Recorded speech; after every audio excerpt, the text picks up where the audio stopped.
should plan whatever way the renewable energy concepts, projects, and any kind of consultation could be promoted.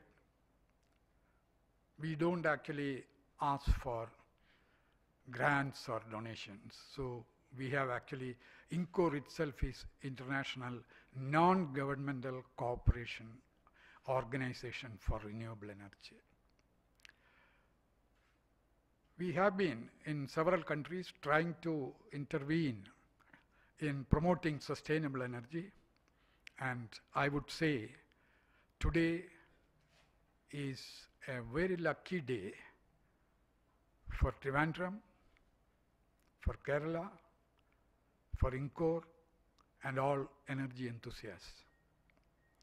Mainly because we are able to organize a program which is actually launching of a new discussion venue and new discussion pattern here called development dialogue. Serious discussions on energy, its policies, its impacts, and whatnot, by people who have time and the willingness to think about this and to discuss. And today, the development dialogue is going to be inaugurated by no less a person than the CEO of Sustainable Energy for All of the United Nations, Under Secretary General, and Special Representative of UN Secretary General for providing energy for all. And that person happens to be very passionate about this cause, and he has been committing himself for years in his different capacities to champion the cause of the unserved and underserved as far as energy is concerned. It is not the question of 1.3 billion people as numbers. This takes away enormous amount of our population from joining in the development activities of each countries. Therefore, this is important. There are many other reasons why energy should be available to the people at prices they can afford, at places where they need, and at quantities they require, and they should be able to easily and conveniently use it for their own use and for creating income, as well as keeping themselves occupied and feel happy, healthy. So this is actually the motto of Ingcore, and to champion this development dialogue, of course, the Nurul Islam University and the NIMS Hospital, as well as its energy wing called the Mitra Samyoga Energy, or kind of an affiliation with Sun. And we are starting this dialogue today. And this is a very different kind of dialogue. We don't actually believe in inauguration or anything of that kind. We have actually the most distinguished speaker that you can think of in Trivandrum on energy, Dr. Kande Yumkala. Of course, Dr. Yumkala will be introduced here by Dr. Jabamala Venanchi Arachi, a long-time associate of him in the United Nations Industrial Development Organization and former principal advisor to Dr. Yumkala while he was 2 terms Director General of UNIDO. He has actually changed the whole UNIDO's concept of industrial development, giving a new look for the place of energy in it. and the place of both the industrial development and energy in the lives of the people. Now, he is actually driving a great mission. Sustainable energy for all. There is a decade which is declared by UN, as you all know, 2014 to 2024, and during this period it is expected that we will not have anybody without access to modern energy in the areas they live and they work. So this is a great effort, and I do not want to extend my welcome speech. I welcome each one of the distinguished personalities. I know that each one represents an institution. Each one is seriously committed to promotion of sustainable energy and taking it down to the people where it has not reached. So we have carefully selected this number of people to be here to start the dialogue, and we expect this dialogue will be repeated every 3 months. Once in 3 months we will have a dialogue of this type, and this is open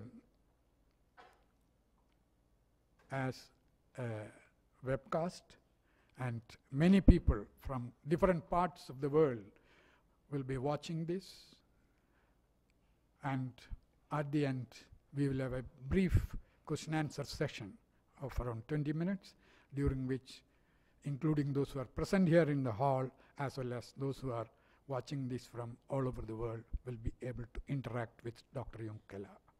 Now, without extending my word, once again, welcome to each one of you, and I welcome Dr. Jabamale Venantiarachi to introduce the speaker.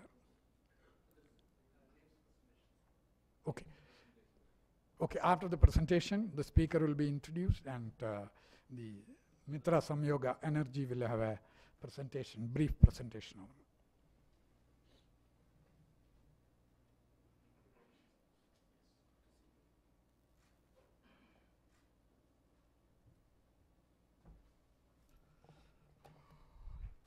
Good evening, everyone. The very reason why I'm here, a boy of 28 years, and I am not actually when compared to the Honorable VVIPs, distinguished His Excellency Dr. Kanda Yumkala, sir, I am no one to comment, and I actually consider this as a privilege and honor to actually speak a few words about our very humble project and how we have how it materialized. Next, please.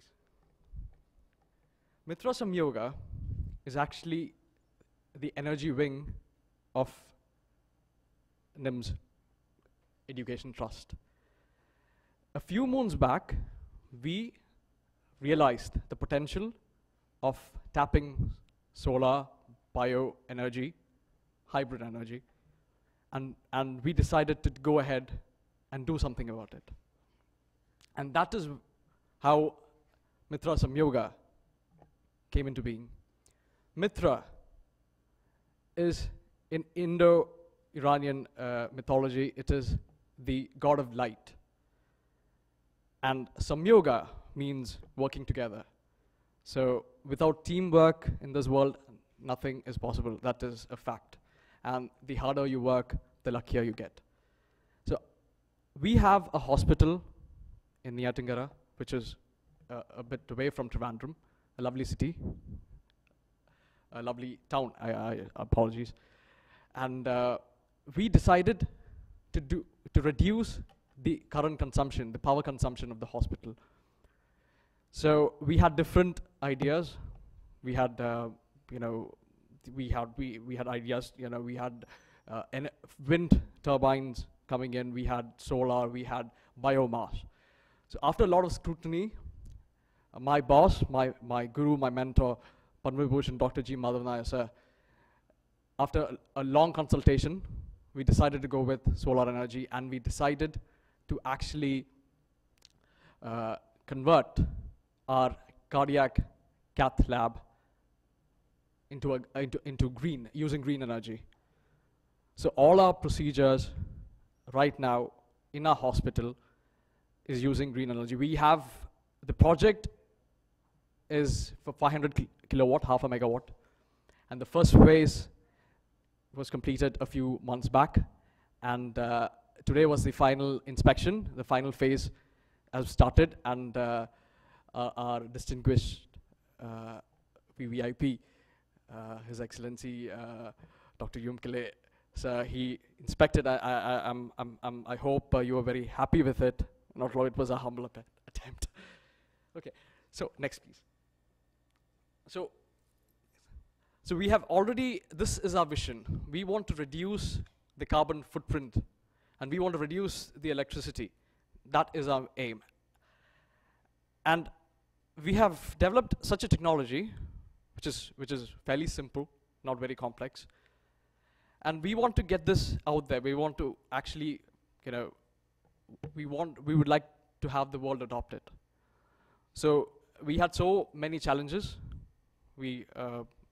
hurdles. We went through all that.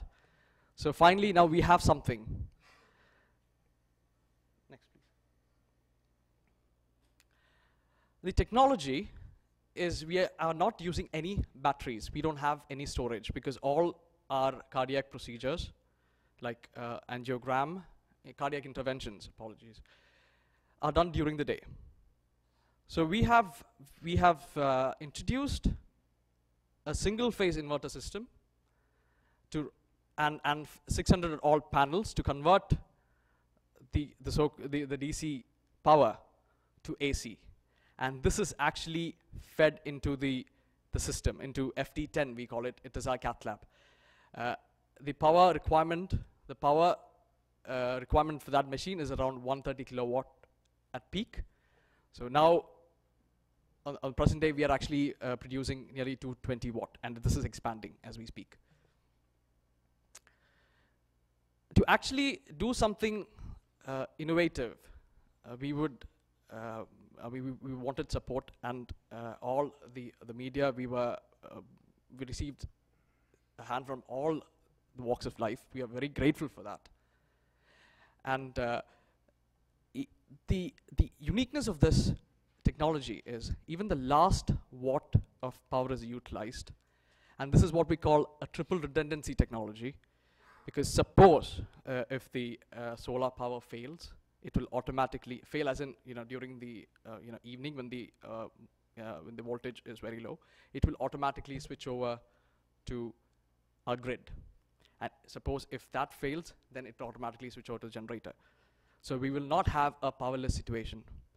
And this does not involve any batteries. So the cost of investment is minimal, and you will have a return on investment, because there's no need to actually replace the batteries every 5-6 years. So this is actually the lab. This is where all the cardiac interventions are being done. So this is what now, this particular setup uses solar power, and during the night it will switch over. So even during night, so there is a saving. So imagine we have a 100 watt bulb. 50 watts will come from solar, and the next 50 we will take from the grid. It's like a mix and match setup. Next, please. We had a few visitors. Honorable Governor, former Governor of Kerala, Sri Sheila Dikshit ma'am. She was very impressed. She gave us a few suggestions which really made a lot of difference. And then this happened a few months back, and then I think we only reached a stage where we were only closing to 200 kilowatt. Now we have 50 kilowatt more. Next, please. This is our Honorable High Commissioner of Rwanda, Mr. Joseph Momcho, and he ideally wants to implement this in Rwanda, because I'm sure everyone there is a power crisis. much worse than what we face. We should consider ourselves as blessed to be in this part of the world. And this is what we intend to do. So this is a service to society, and the entire technology is not a person's effort. It was a joint effort. It was developed under the guidance of Dr. G. Madanasa, and we would like to take this further. So we are expecting in the next few months we will reach our complete capacity, and we would love to have each and every one over there to actually witness it. And what about the future? The future is very interesting. It's very exciting, because right now you have seen the panels. Just imagine a scenario where you don't have any panels. We have this thing. It is in the research phase now at the university. We call it the quantum dots. So this can be applied to any ink, paint, and you can actually virtually paint a surface, and that will start generating electrons. So virtually, just imagine the amount of money you'll be saving if you paint all over the place, and that starts any surface, your roof, your window, your skirtings, wherever it is, that will start producing electrons. And this panel is having a disadvantage, because it is the electron, it actually it reacts with the oxygen, and there'll be a slight depletion, which will not happen here. So we'll have good electrons going out. So that means the overall efficiency will be excellent. Just to give you a comparison, the best solar system till date is only 17% efficient. A 5% increase can actually help us a lot. This is just a snapshot of one side of our setup, and we are extending. We have few there, few here. I just didn't want to make this a very long presentation. I don't want to bore you. So if you are in the vicinity, please hop in, and we will love you to take you around. And because this technology is not rocket science. Anyone can adopt, anyone can replicate. We just want everyone, we just want the world to benefit from it. Thank you so much for your time. Thank you so much for listening. Thank you.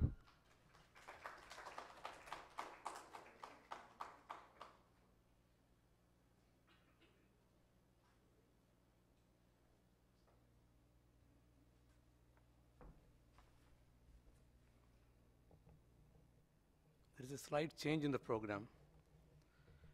We are supposed to have Dr. Jabamala introducing our guest to you. And that we will do it after one of the most proud moments of Ingcore. We are introducing a new award called Beautiful Mind. Those people who do something great to the society, we want to reward them. So this is indeed a proud moment for Ingcore, an NGO who stands for the promotion of renewable energy, to have Dr. M. Kela to inaugurate our first development dialogue and deliver his famous extempore speech. Today he's going to do something extra more, because he asked me like, are we confined only to the podium, or can I move around?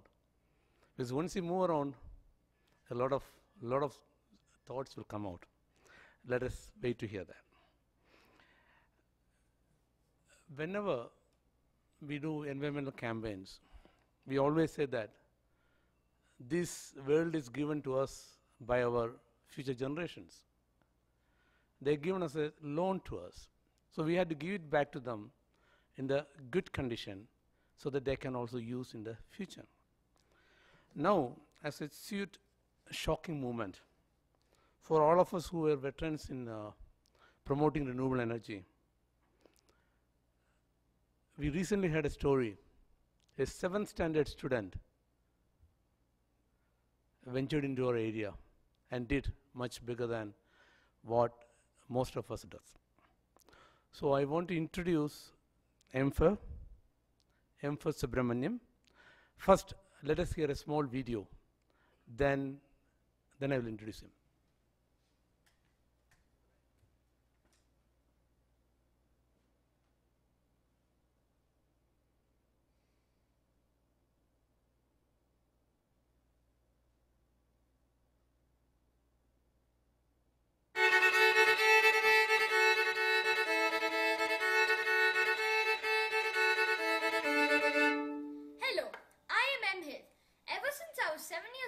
I wanted to help kids who have less opportunities than me. When I was 8 years old, I went door to door raising money to help rebuild schools and houses that were destroyed by the earthquake that occurred in Haiti. I collected around $150 for Habitat for Humanity, doing my small part in rebuilding what was destroyed. At age 9, I played my violin at local farmers markets and raised over $650 for the Pet Aid Disaster Relief Fund. Also, over a period of 3 years, I raised $600 for my school's robotics team. My grandfather lives in Ailuth, a small village located in southern India. He has helped out his village in similar ways. For example, he has provided computers, school supplies, and uniforms for the school children. He has built a playground and a restroom for the local schools, and much more. When I visit him every other year, I get to meet the school kids he helps out. I'm always amazed at how enthusiastic they are to learn despite their school's impoverished state. All of the impoverished schools in this area have no electricity. Students feel hot in the classrooms all day, year round. Plus, during the long monsoon season, the classrooms are dark, which makes it hard for the students to focus. In addition, the 2 to 3 computers provided by kind donors cannot function without power. In some schools, the teachers pool together some of their salary money to provide basic electricity for these school children. I want to help out these school kids in a more substantial manner. So I created the non-profit organization Solar Systems for Schools. I want to provide solar electricity for schools, impoverished schools, all over the world. I'm asking for $5,000. Once again, that's $5,000 to provide 2 impoverished schools with solar electricity. Depending on the success of this campaign, I would like to help out impoverished schools all over the world. In addition to this money, I've raised a little over $1,000 by playing my violin at the farmers market this season. By the end of this year, I would like to have raised $2,500, enough to provide a 3rd school with solar electricity. I'm also looking at schools in Colombia and Mexico. Remember, this project of mine relies on your generosity. Thank you for watching.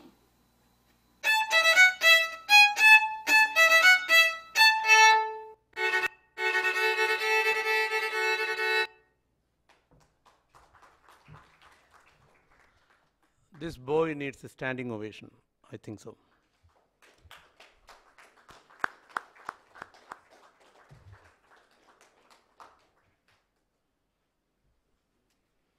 I asked his grandparents, what is the meaning of Emher?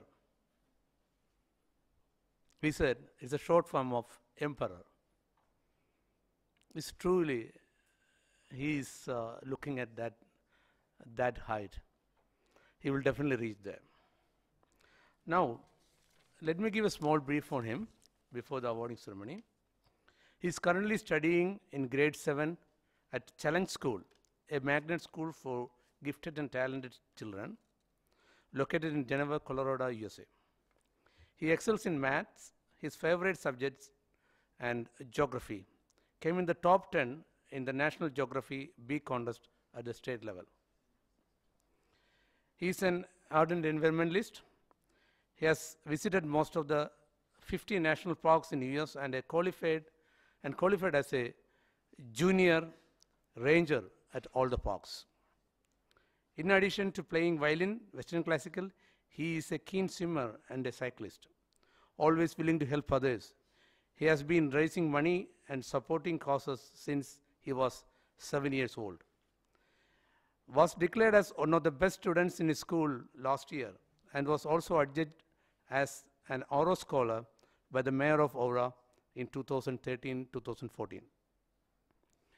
We are proud to award the first Beautiful Mind Award to Emfer Subramaniam.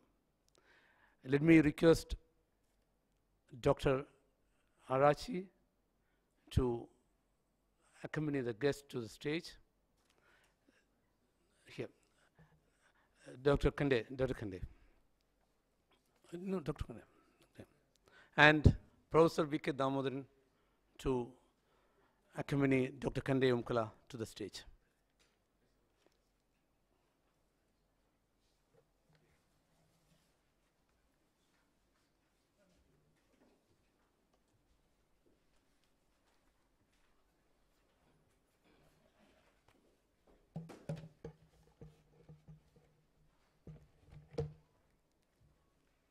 Let me read the plaque.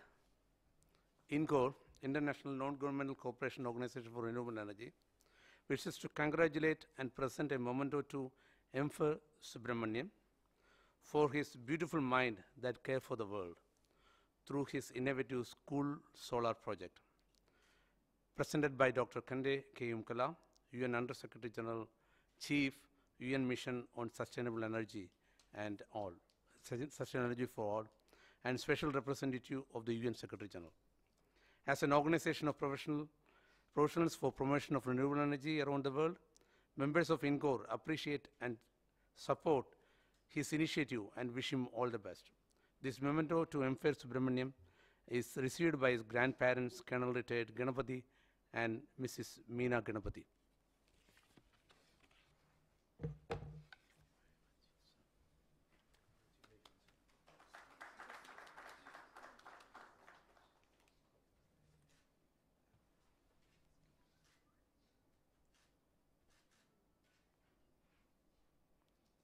Emperor might be watching this over the web, and he will be very proud to see this scene. Thank you very much. Thank you all. He will come online to say thank you. He is online now. He's online now. But at the end of the program, we'll request him to be online and talk to us.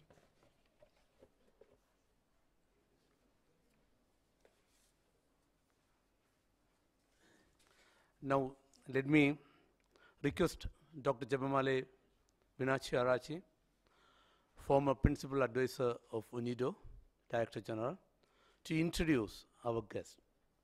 Thank you. Our distinguished guest of honor, Dr. Umkala, Professor V.K. Damodaran. I would like to recognize the presence of Ambassador T.P. Srinivasan and Madam Lekha Ambassador Srinivasan, and distinguished guests.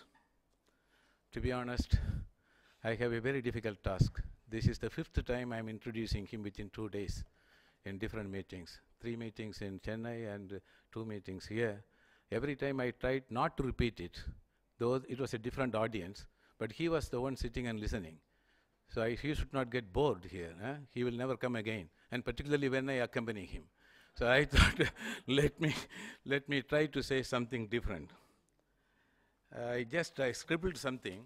For the first time, I'm burying my head into notes. I never used to do that. This is the first time I do it. When a person replaces another person as head of any organization, the staff members will think, oh, the present makes the past better. Of course, the future will make the present better after some time. But in his case, when he assumed office, he told the staff members, the present is the future. This is what he said in his induction lecture. The present, what we do now determines our future. The future of industrial development, future of UNIDO, because UNIDO underwent a lot of crisis. Ever since it was established, it underwent intermittent financial crisis. Once even the identity of UNIDO was a big question mark. Ambassador knows very well. So he said, let us do our best now. And then he came out with a very nice vision under the caption, together we make a difference. And he followed people-centered administration. And he won the approbation of all the member states, the staff members, and as a mark of respect for what he did, the UN Secretary General nominated him as the Under Secretary General to be in charge of sustainable energy for all. What he said was, when he assumed office, I am not going to get into the reform fatigue. I will not reform the organization for the sake of reform. He said there will be no programmatic change. The program will continue. The program will continue. But he said he will follow a programmatic priority accent. Programmatic priority accent on renewable sources of energy. This is what. Without the energy, you cannot implement all the projects you developed. So he wanted to consolidate the gains of his predecessors and then try to accelerate a high pace of economically efficient, ecologically friendly, socially desirable pattern of industrial development, and with a priority focus on exploiting all forms of renewable energy, sources of energy. In exploiting those sources, he did not want to light poverty, but he wanted to use renewable sources of energy to erase, alleviate poverty. That's why he came out with a nice phrase. He said, renewable energy for productive use, which worked very well, across many countries, particularly in African countries. The next one I would like to say, let me look at it. Oh, I had problems in going to the next one, not like, okay, I finished it. Okay, he has great respect for Indians. He picked me up as his principal advisor. You know, Ambassador, what my enemies told him? He told you he's too simple, he's always cracking jokes, he has a lot of humor. It's a high-profile job. Please reconsider. It's a high-profile job because simplicity was a disadvantage. Humility was a disadvantage. Sense of humor was a disadvantage. They could not blame anything else. So they picked up that one, and they went to him and said, please, it's a high-profile job. I will just imitate what he said. I don't want to listen to anybody on this planet about this man. No one has to convince me what he is up to, what he is capable of and not capable of. The degree of confidence bestowed upon me gave me a big boost. And then he took me as principal advisor. Now his advisor, Mr. Gulati, he is also Indian. He is also Indian. But we also reciprocated. You know what we did? When the Madras University celebrated the 150th anniversary, he was given honorary Doctor of Literature. Dr. Manmohan Singh standing on the right-hand side, Madam Sonia Gandhi on the left-hand side, in front of 6,000 participants in the Senate auditorium and in the presence of all union ministers. So we also reciprocated it in a manner worthy of appreciation.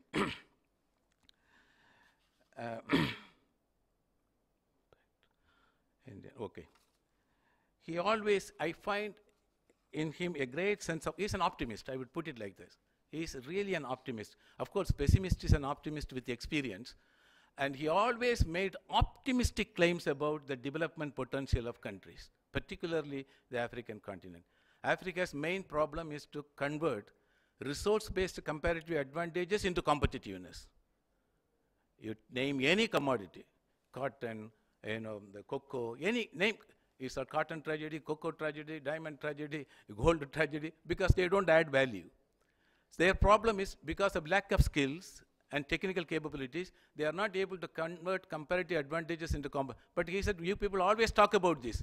No, this country should be able to enhance competitiveness without comparative advantage, using human ingenuity as the infinite source of wealth creation, as it is done in Singapore, as it is done in Japan. This is what he said. While making optimistic, whenever I was reflecting on his sense of optimism, I was always reminded of a very interesting incident which took place in a village.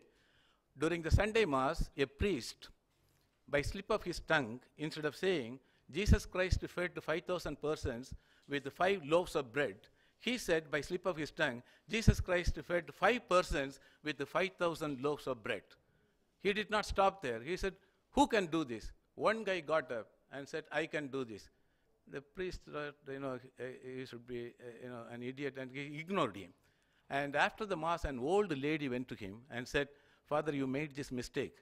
And the next Sunday, please correct it. So next Sunday, he said, Jesus Christ fed 5,000 persons with 5 loaves of bread. Again, he said, who can do it? The same man got up, and he said, I can do this. Then the priest was annoyed. He said, how can you do this? He said, with what was left last week. So if you have that sense of optimism, you can make the impossible possible. Now he is treating renewable sources of energy as a development alternatives because he has a very strong ideological and practical conviction that if you ignore these alternatives, there will be no alternative to development. Thank you. Distinguished guests, ladies and gentlemen, thank you for coming this evening.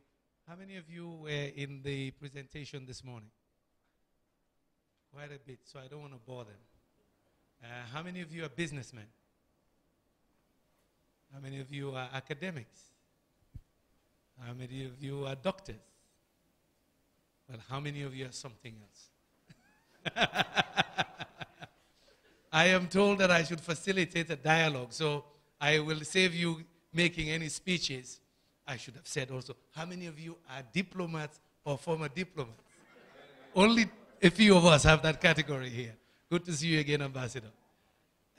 Ladies and gentlemen, thank you for coming. I'm supposed to facilitate a dialogue. It's the first dialogue in this series.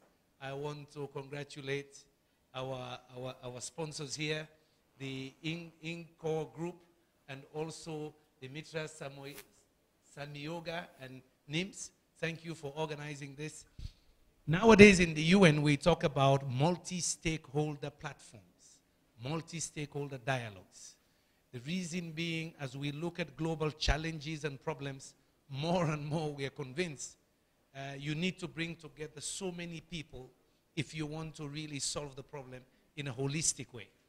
And so we are challenged nowadays to facilitate discussions among diverse stakeholders, many of whom sometimes don't like being in the same room. And you need them in the same room if you're going to solve global problems, like climate change, like how do you move to a new green economy development model? How do you deploy more renewable energy investments and technology? How do you make sure that, in fact, we have inclusive growth, not just growth for a few handful of the 1% to be richer, but growth that will lift many more people out of poverty? In answering those many questions, we are now forced to have these multi-stakeholder dialogues. So since it's supposed to be a dialogue, I'm not going to give you answers. Let me see if I can try to generate some discussion amongst you. I will quote something from which I mentioned this morning. I didn't elaborate on it. But some of you, I don't know if any of you have read The Third Industrial Revolution, written by Jeremy Rifkin, a professor of business at the Wharton School. And here's how he summarizes what he's written in The Third Industrial Revolution. And I quote, "Internet technology and renewable energies are beginning to merge to create an infrastructure for a third industrial revolution that will change the way power is distributed in the 21st century. That will change the way in which power is distributed in the 21st century." In developing his theories about the third industrial revolution, he went into history to show that the industrial revolutions have been powered, in his own view, by a convergence between energy technologies and information technology. He says the first one was using coal for steam and then having the printing press. And in his view, the steam encouraged mechanization and therefore more value addition. He said, but they needed a new way of disseminating information amongst the workers and amongst the population. So the printing press came by. They could quickly print material and distribute. He said that was a convergence that drove the first industrial revolution. He believes the second industrial revolution was powered by electricity and, of course, the emergence of computers. Therefore, in his view, the third industrial revolution will be driven by the convergence between renewable energy technologies and, in fact, advances in digital communications. And so that's my question to you. How many of you believe that? How many of you think that is a reality? So he talks about the energy internet, a time when energy will be democratized, that each one of you sitting here will decide, wake up in the morning and say, I don't want to be connected to the central grid anymore. I'm going to put up my own solar panel, put my own battery downstairs, and I supply myself energy. And Mr. Government, if you need energy, I sell some to you too.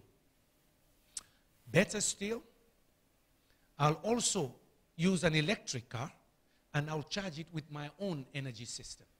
So he calls it democratization of energy, thanks to renewables, so decentralized distributive power. Imagine what that does to the utility companies around the world. When each of you leave this room and say, no more central power, I switch off the grid.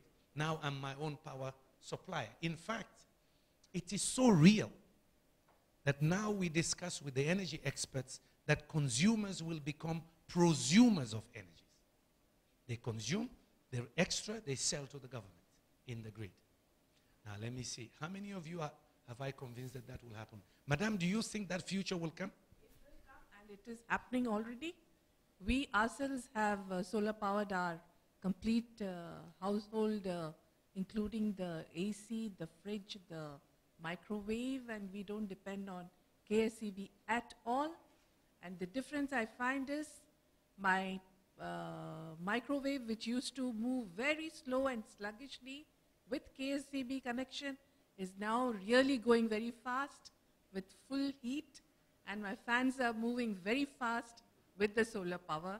So I completely believe that it is going to happen and it will happen.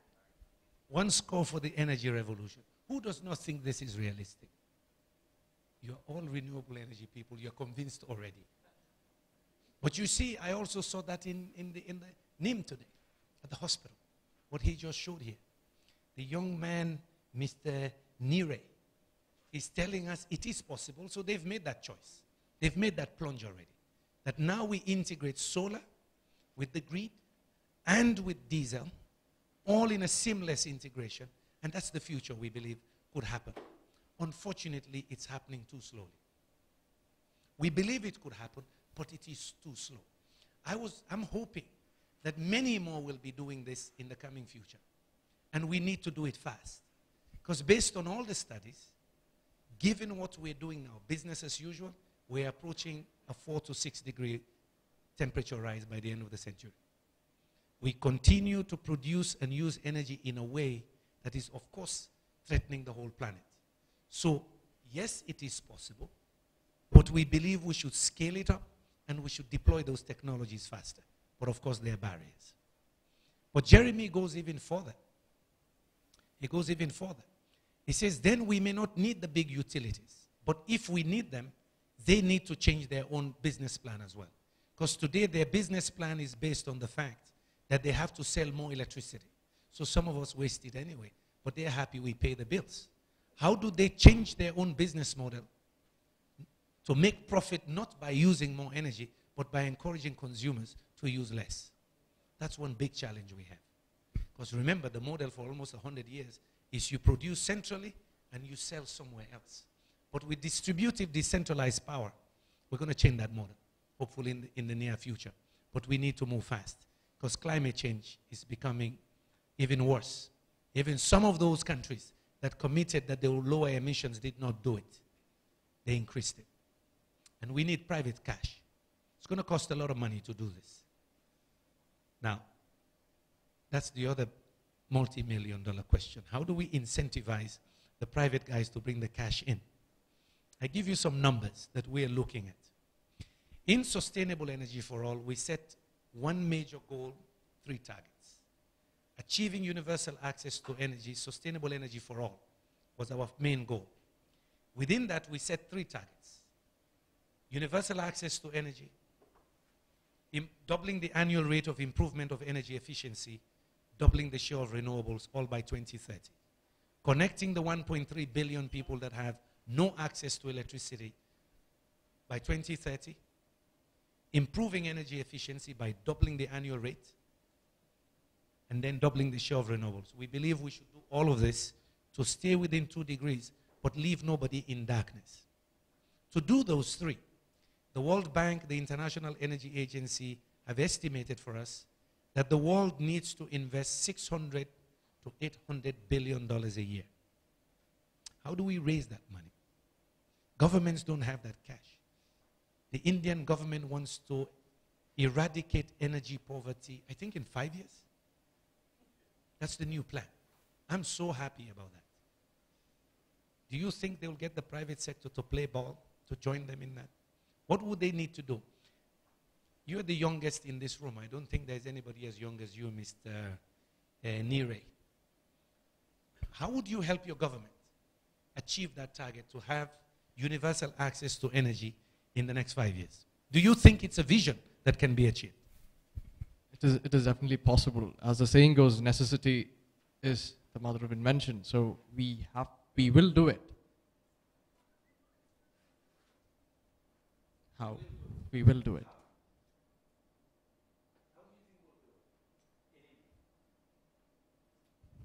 We have.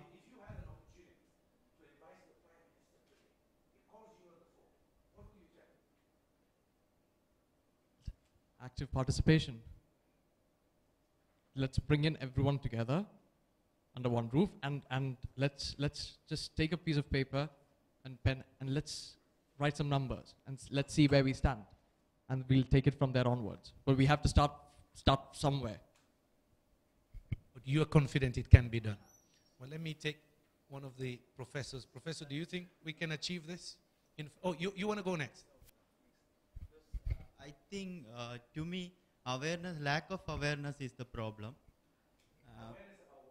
Awareness about this energy and all that, because we are using the governmental energy and all that without the knowing of renewable energy and all that, no? So we have to give some awareness, and we have to promote some private sectors to come in and bring some social entities into the rural sector and made some energy and all that. How would you do that as a creation? How would you do? Who do you want to sensitize? Is it a politician? If we depend upon the politicians, no, it will be very hard for us. No, sir. No. We have to do it in minimum time. That is the problem. We won't take much. If we depend on the government and all that, it will take a long span of time. If we concentrate on universities, some colleges, self-development institutions and all that, can be possible. Any private sector guy in the room? How do we incentivize you to join this push to get universal access in India in the next 5 years? Yes, sir. In India, we will go back to our old concept of Swaraj, self-management, enlightened self-rule. This has been the dream of this country during the independence struggle. And so what we will have is a network of youth groups. We have already in Kerala, Ailkootams, the small groups of local people who would get together and do things. In the energy area, what we will have, which we already have started, we have started the experiment, which is to have groups of young people, which will contain young engineers, technicians, management people, and all that, in all different locations. And they will have the solar panels built for the neighbors, for their own houses, and so they will be self-reliant. So totally self-reliant, and they will do this in all these groups. So there will not be any dependence on the government or any other people. So they will do it in an incremental manner, small, probably DC lights and things like that. They will have LED assembling things done by Kudumbasri Ailkootams and people who are not so skillful, and gradually the skill development will also come there. This is the way we are dreaming, and we have started that.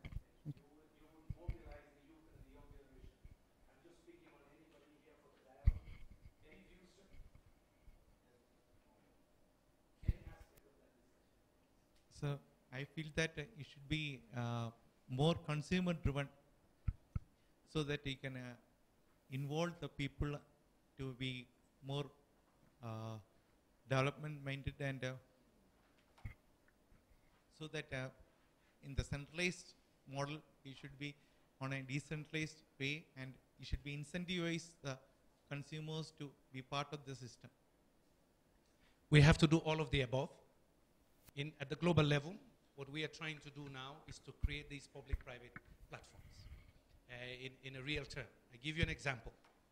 When we looked at the finance challenge, we decided to bring together commercial banks and the multilateral development banks, the World Bank, the Asian Development Bank, and national development banks like the Brazilian National Development Bank.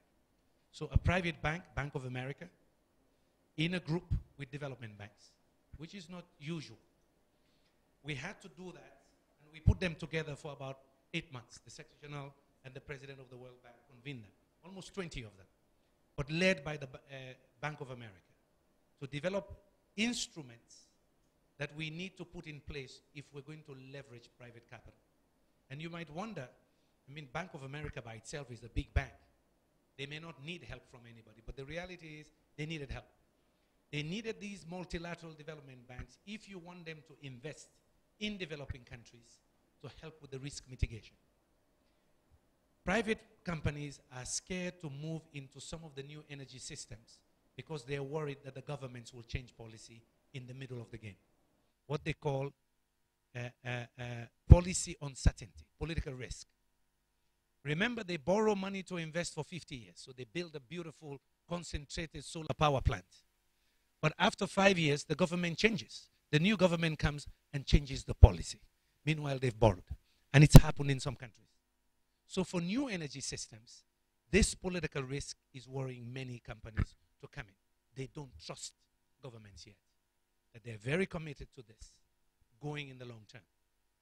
And so the idea is the multilateral development bank, Asian Development Bank, World Bank, and others, which they're doing now, could provide some of that risk guarantee for the private companies to come in and invest in some countries.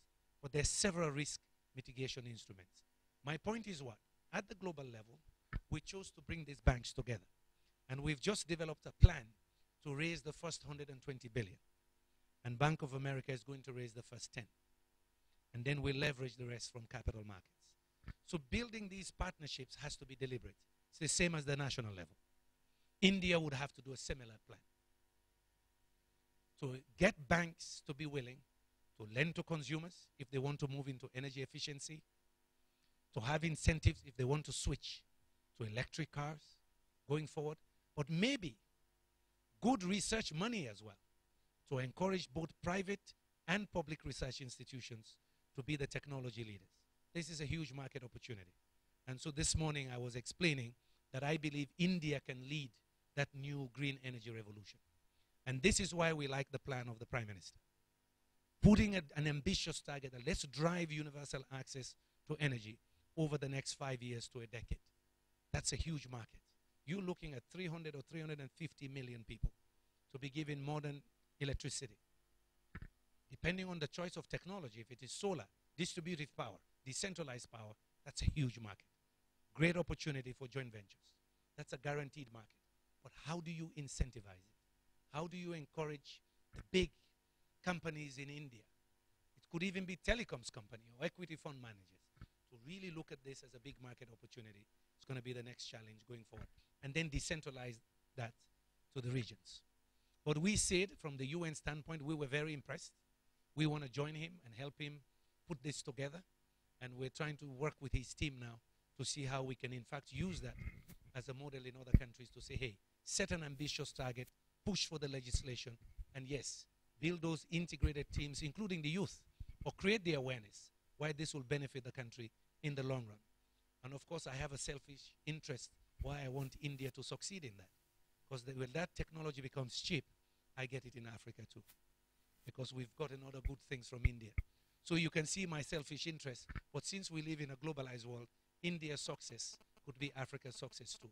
Because you'll domesticate those technologies and make it cheaper. We're already getting stuff from you. So I think renewables will be one of them. Yes, sir, you have a contribution. Good evening to you. I'm Colonel R.G. Nair.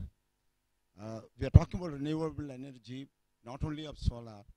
A state like Kerala, with the geography of highlands and midlands and lowlands, we have 44 rivers in Kerala, out of which 3 are flowing eastwards and rest are flowing westwards. Why can't we go for mini micro power generating schemes where the capital investment is very low, gestation period is very low, transmission losses be quite a little, and which the political system is not going in for because they want to have huge investments, so the thing gets dragged and the rest of it follows. And this will take care of domestic consumption for a state like Kerala where there is no big industry. And that can save the main grid for doing whatever little industry we have. I fully agree with you, sir. Fully agree with you. Mini hydro, micro hydro is part of the equation too. That's it. Yes, some would not want us to talk about hydropower, but we have to. 80% of the hydropower potential in OECD countries are already built. Yeah, already built. So you and I must exploit those rivers. And this is how I met Professor Damodaran many years ago. He was visiting Nigeria on a totally different subject as a UN consultant. But then I saw the back of his card that he was working at the hydro center in China. That's how our relationship started almost 15 years ago. I never met him before. I just turned the card around, and he started teaching me a little bit about mini hydro. So I fully agree. In fact, he would tell you that story. There was a time in China, they had almost 80,000 hydro units, from micro hydro to the big ones. Over time, they phased them out. They estimate now maybe 40,000 still in existence, but they gradually scaled them back. Others they left to feed the grid. This is how they powered some of their village enterprises. Small hydro, 650 kilowatts. Some of them 1 megawatt, some 2. But yes, they used any source. Sometimes they integrated, and that's the story I think our colleagues from NIM was talking about. Integrated systems. Hydro, solar, biomass.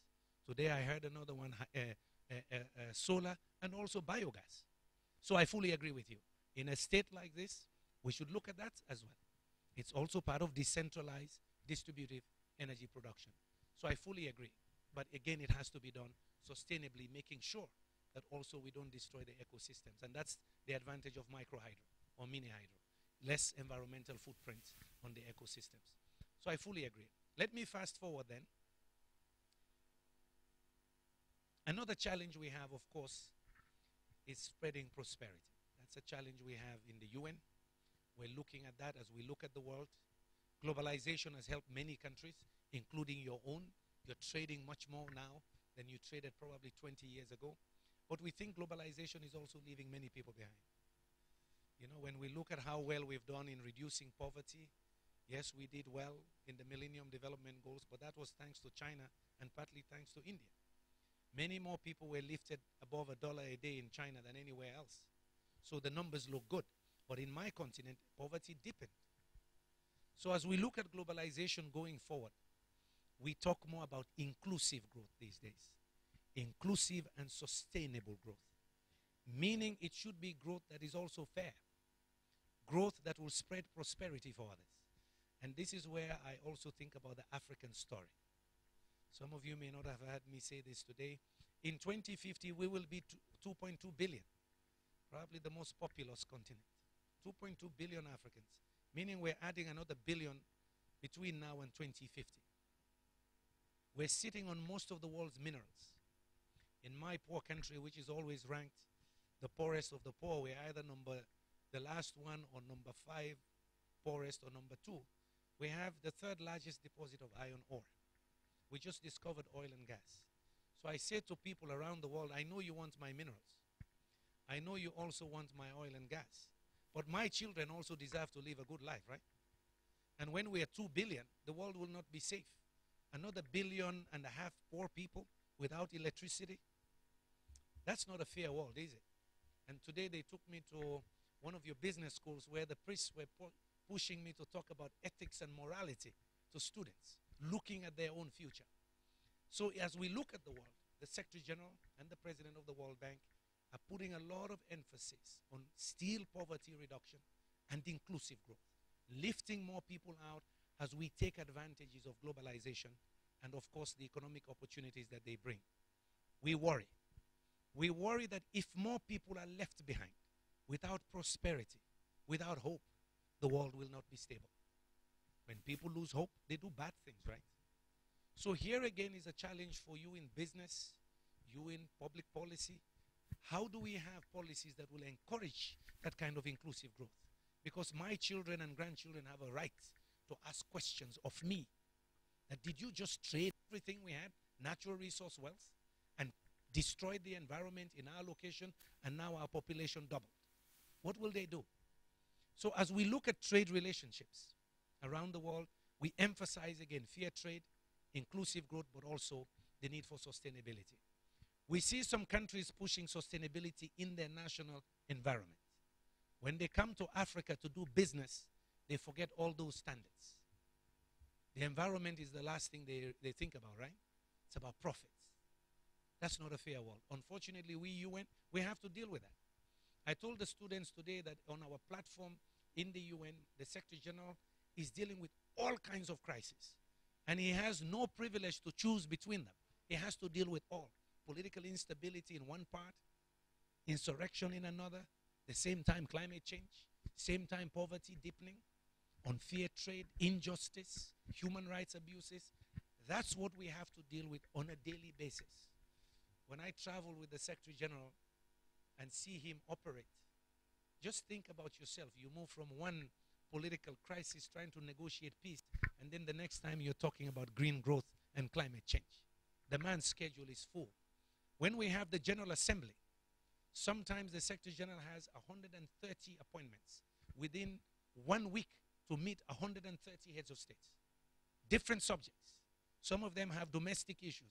Others have cross-border issues. That's how much he has to deal with. And of course, representing all the challenges we make. The rest of us have to deal with around the world. My country is facing Ebola crisis right now in our region. You've heard about it. In New York, in September, we were trying to deal with climate change on the 23rd. Well, we were busy with climate change, but he had to run off to do a summit on Ebola because that could devastate the world too. And I know India is very cautious about that as well. So in this hyper-connected world, in fact, I borrowed that terminology from the managing director of the IMF. She believes that we have moved from the industrial age to the hyper-connected age. And that hyper-connection is introducing its own challenges. Cyber crimes. But Ebola also raised our attention. That the way we are interconnected now, a disease in one location could spread in no time. We saw it with SARS. But this Ebola shocked everybody because it's the first time in 50 years that it is an urban Ebola crisis. In an urban center, but within 4 months, 5 months, it was already in the US, right? In Spain, in other places. So this is now beginning to challenge our global biosafety systems. Now I moved you from energy to these other issues to say, in this global dialogue, you don't have the freedom to just choose your pet subject, that you only like energy. You got to deal with the other issues too. Social inequities, poverty, women's rights and human rights. You don't have the privilege of just choosing what you like and leaving the rest. Because we do live in one global community. It's one earth that we have. When one part of the world abuses it, everybody suffers. If you look at climate change, the African continent accounts for less than 3% of greenhouse gas emissions. But the worst impacts of climate change, if business as usual continues, will be in Africa. Why should we pay for somebody else enjoying good life, having air conditioning, which we don't have? But that's the reality of the world. Pollution, carbon, has no passport, has no color. It just travels, and we all suffer. It is for that that we push sustainable energy for all. That we can achieve sustainable energy for all with its 3 targets and keep the world within 2 degrees, but we leave nobody in darkness. This is our campaign. We ask you to join that campaign. We ask you to make it a reality as we see the young generation trying to do in India. Today, 2 young people in your community, one in the States trying to light up a school, another one here who has already invested now.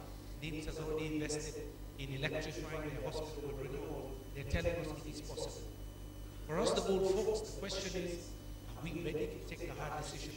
The politicians will take the hard decisions, whether it's for micro-hydro, whether it's for incentivizing private sector participation or R&D. Are we ready to take the decision, those hard decisions, to make sure we don't leave the young generation with a debt to pay? That would be a very hard debt to pay. We've had a good life. You should hold us accountable. So the old man who said we should mobilize the youth, I want to mobilize the youth to hold you and me accountable. To ask us, are we taking the right decision? To challenge their politicians, use their mobile phones and internet. When it comes to renewables, that you've got to take the right decision. And do a few visits to their local representatives, because it is about their future. If we don't move into a green economy, we don't do more energy efficiency and renewables, renewables, we will be living a death of our children. And it is real. In my part of the world, climate is changing. We get rain in December, which we didn't get before. That's the time we're supposed to harvest crops. Now we get rain, so the crops don't dry up. More diseases. So we are already experiencing it, but I know in your region as well. In the small island states, they're experiencing it right now. That is not a fair world, that's not a negative world. I hope with your knowledge and expertise in India, that in fact India will lead the next green energy revolution. The same way you led the green revolution for agriculture. I'm an agricultural economist by training. I read a lot of the literature on India, how you move the green revolution using technologies around the world. It is the same belief I have that your country would lead that next green industrial revolution that will benefit many of us around the world. But it's not for charity. Then you become the leaders of the new clean technologies and that third industrial revolution that Jeremy Rifkin described. Thank you very much.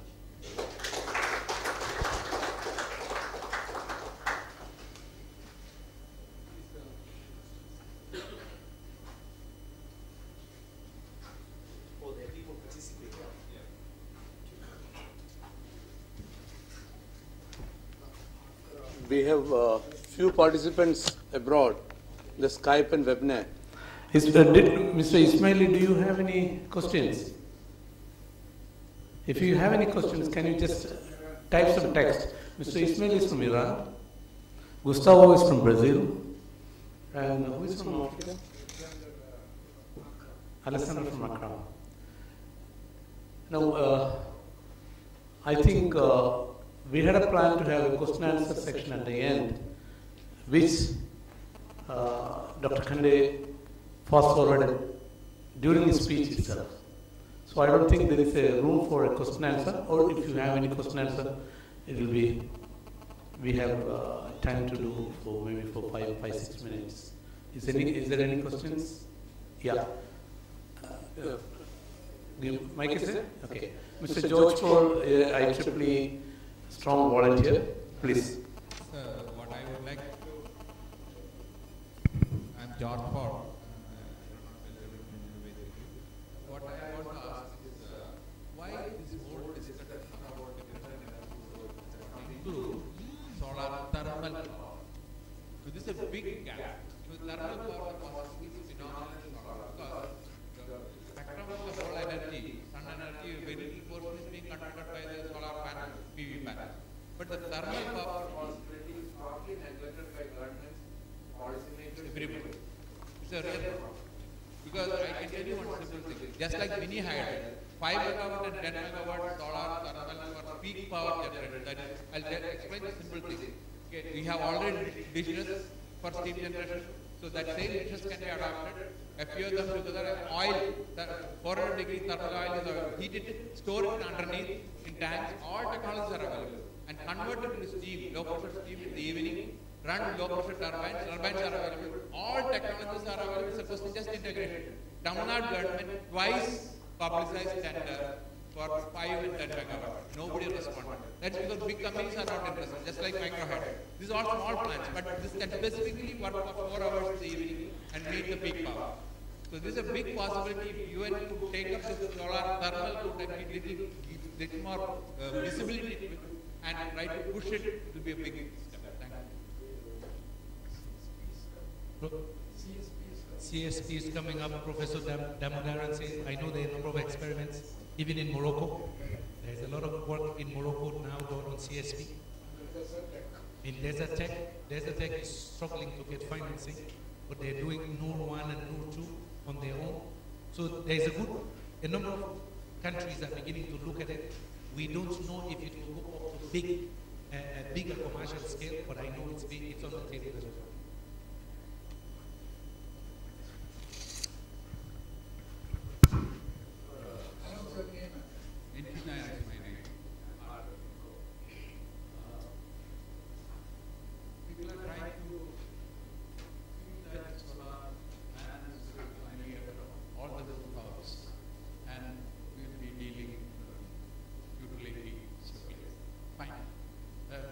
Let that be a reality. As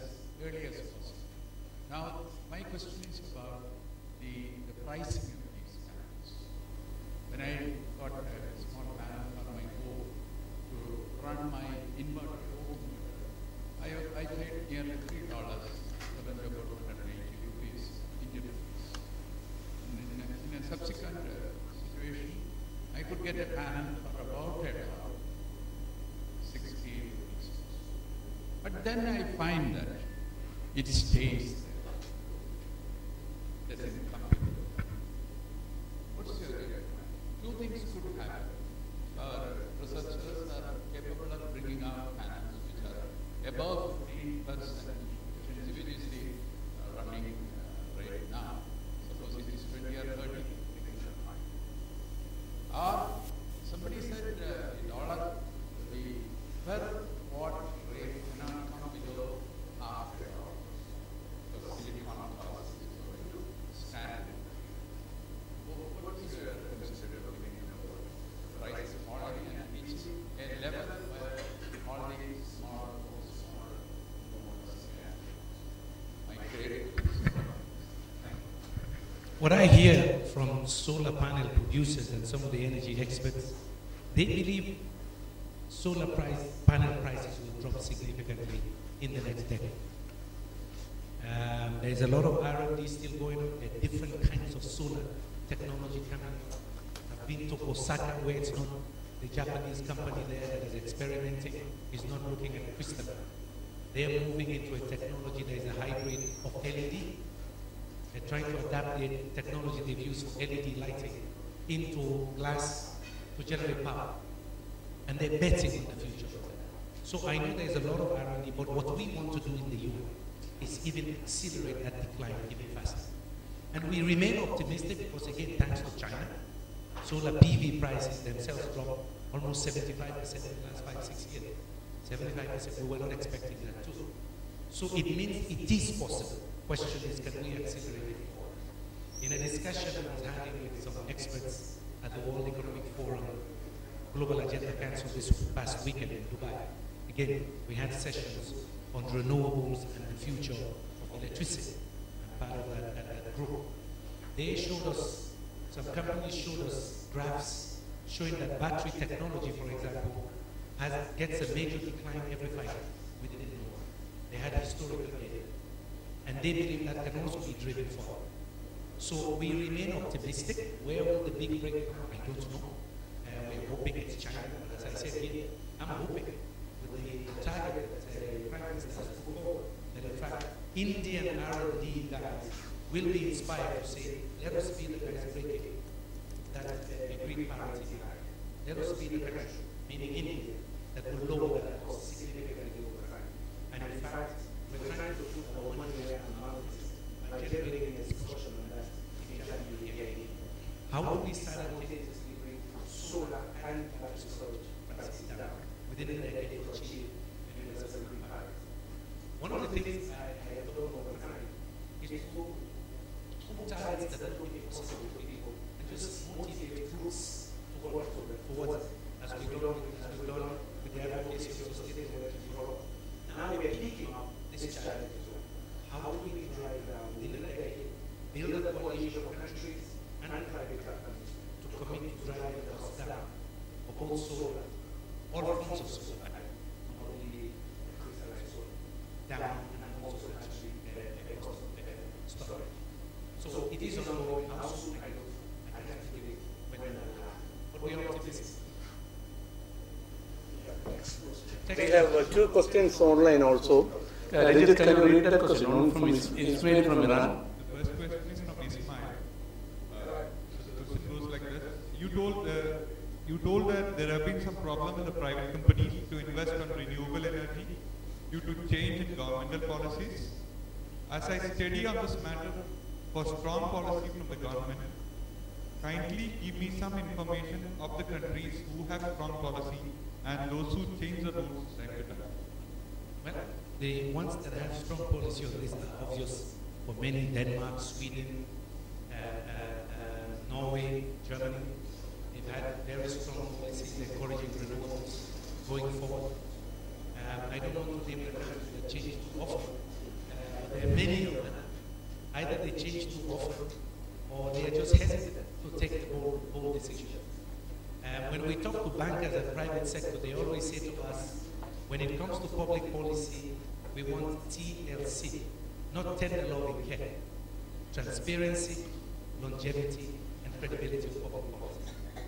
Transparency that it was done fair. It was not done to favor the friend of the government. It was done as a level playing field to give equal opportunity to any private sector. Longevity, that this public policy will be there. It is supported by the parliament. It will stay there for 10, 20 years. So they can take the risk to borrow. Credibility, that the people will back the policy. Especially when it comes to pricing. How much people will pay for power. In many countries, we're trying to encourage them to unbundle their energy sector. Create more private companies to generate power and to distribute power, if possible to transmit power as well. This is something we're pushing heavily in many countries. More privatization, more deregulation, like was done for mobile phones. Yeah? But if you're going to do that kind of unbundling, they want to make sure that people are ready to pay. And in some surveys we've seen, I give you a case in Korea 2 years ago. We went to Korea, they had just done their policy on green economy and clear targets set. So they told us of a survey. Of course it was closely after Fukushima. They also depend 32% on nuclear. So they asked their consumers, do you want us to get rid of nuclear? Yes, 70%. Are you ready to pay more? No. Again, somebody mentioned consumer behavior. How do you convince people that, look, this is not for free? If the private sector is going to invest, you've got to be willing to pay a little more. And many governments are scared to touch that pricing question or touch the subsidy question for that matter. Yeah. Next question, Mr. Alexander from Ghana. That's my brother from Ghana. Yeah, Alexander Varghese. Okay, so the question goes like this. Dear DG, there is a tremendous need for rural electrification in Ghana. Is there any work going on in Ghana under C for All? Continuation. Although there are grid lines in almost 70% of Ghana, the supply of electricity is still very erratic. Access to energy in rural areas are still a major problem in Ghana. What are the strategies in place for countries in sub-Saharan Africa to take advantage of, and what are the programs implemented by C4All to assist these countries? This is one of your Kerala brothers, Alexander Varghese, and he's an energy expert, so he's drowning me with very hard questions. Yes, Ghana is one of our pilot countries. We have 30 pilot countries that we are assisting through our partners right now. Ghana has been our most successful country in West Africa in terms of electrification, about 70%. The rest of us, most of us, 20% or less. Nigeria maybe 50%. So Ghana has done well. They've been very consistent in their rural electrification programs. There are a number of assistance coming in from various countries now to support Ghana on decentralized distributing power from Germany, from European Union as well. But more importantly, there is a big support from the United States for that, almost $500 billion, to do a complete energy sector reform, integrating their various sources, because Ghana also discovered oil and gas. In fact, very soon, their gas pipelines will reach shore. So Ghana must integrate gas into the energy mix. It's not going to be only renewables. They've discovered gas, they're going to export a lot of that. They have to build it in to ensure that their own people have electricity. But they also have a huge hydro and solar potential. So it's about integrated systems going forward. There's a lot of help they're getting now from different countries. Also, there's help to make sure they don't suffer from the so-called Dutch diseases. When you become very wealthy suddenly, you begin to do the wrong things. It's called stickers of Dutch. So there's a lot of effort in Ghana to help them diversify their economy so that they don't rely only on oil and gas at the expense of agriculture. They're doing very well also in agriculture. So this new oil and gas wealth is worrying some economists there. Say, look, if we stop the economy, can they learn from the Norwegians how they use their oil and gas resources for their sovereign funds while ensuring industrialization and other knowledge systems grow in the economy and not relying only on oil and gas in Norway. To go back to the Iranian guy, the Norwegian example is very good to look at. Norway is pushing now at 90 or 100% of their electricity to come from renewables. But we have oil and gas right now. Why do that?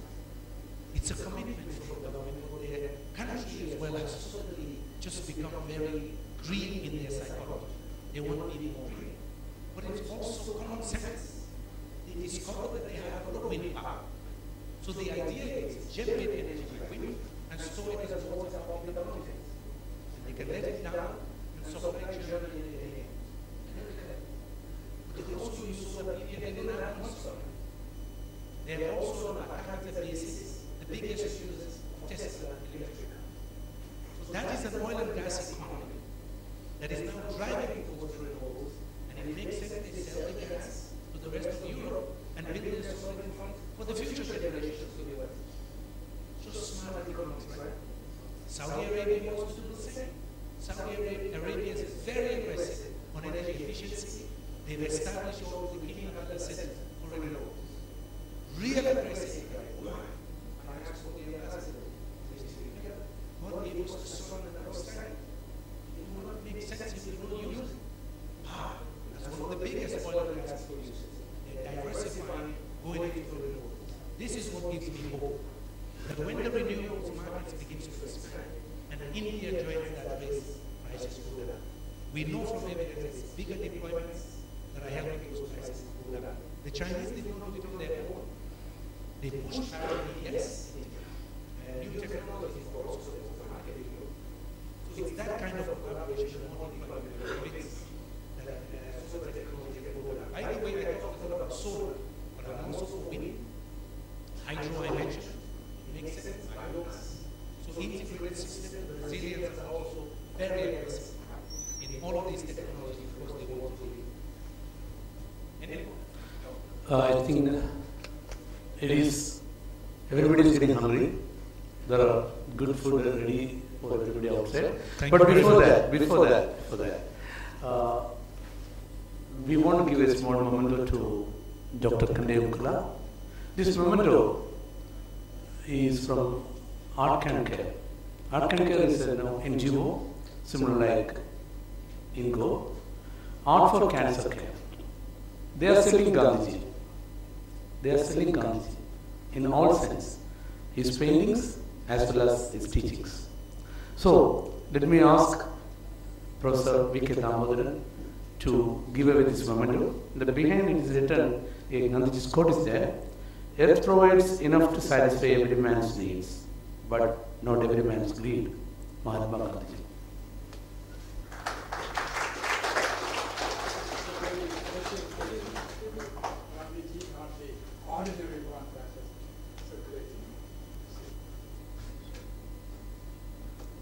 Thank you. Thanks to A.B. and Joseph, the artist who painted this.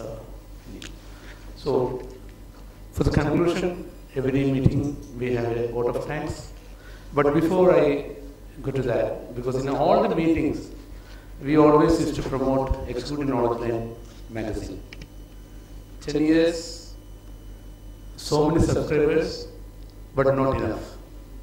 This year's issue, this month's issue, is talking about Ebola in a very extensive manner. Previously, Dr. Kandeyamkala also talked about Ebola.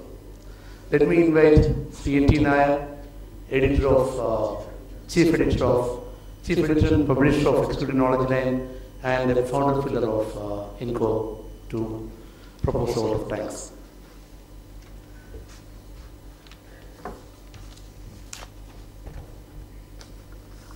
Distinguished guest of the evening, Dr. Imkala, renewable energy practitioners and enthusiasts who are assembled here, and invited guests. It is I am sure you will all agree that it is an unconventional meeting which we had in the last 1 hour's time. No king's chair here, and guests sitting there and coming to the mic and talking in a regular, routine way. It was a totally family kind of interaction, and I think it should set a new practice or a trend in our future Ingcore meetings as well. We should be doing this kind of close interaction and exchange of ideas. Wonderful. Now, as you all know, we are honored by the august presence of Dr. Ingcore. And sir, it was a great experience for all of us. And a learning as well, even though I might be elder to you by several years. I think I had learned quite a lot of things from your end, the way in which you have been dealing with all of us, discussing and conveying your ideas in a very emphatic way. It has been a great experience. Thank you very much for finding time to come to this country of state of ours and mixing with us and interacting with us. Thank you very much.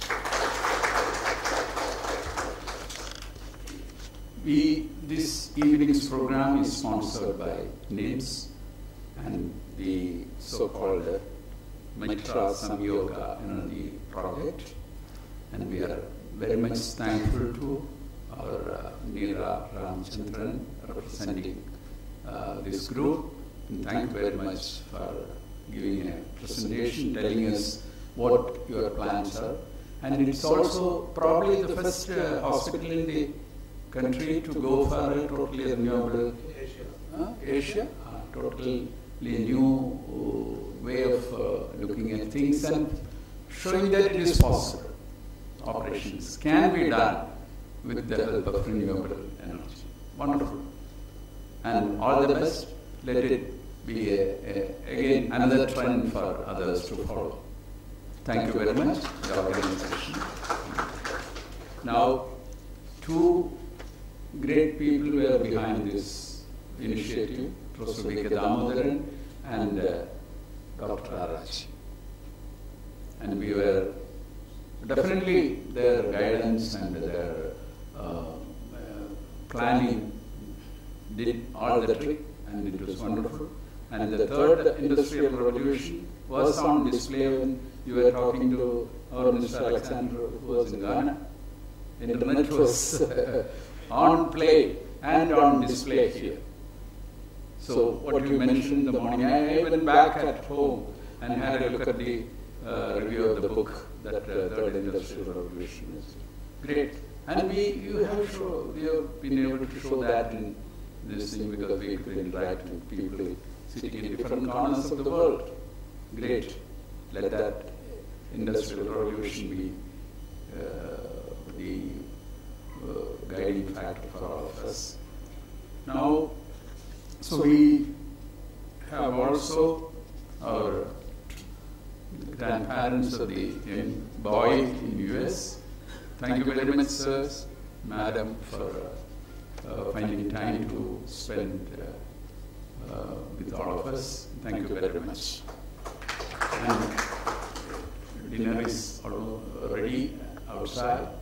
And a lot of volunteers like Ram Kamal and his small young photographer who is seen going around with the camera.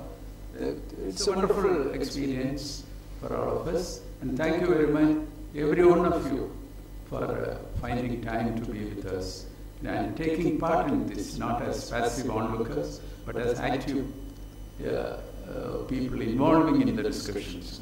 Thank you, every one of you. Thank you very much.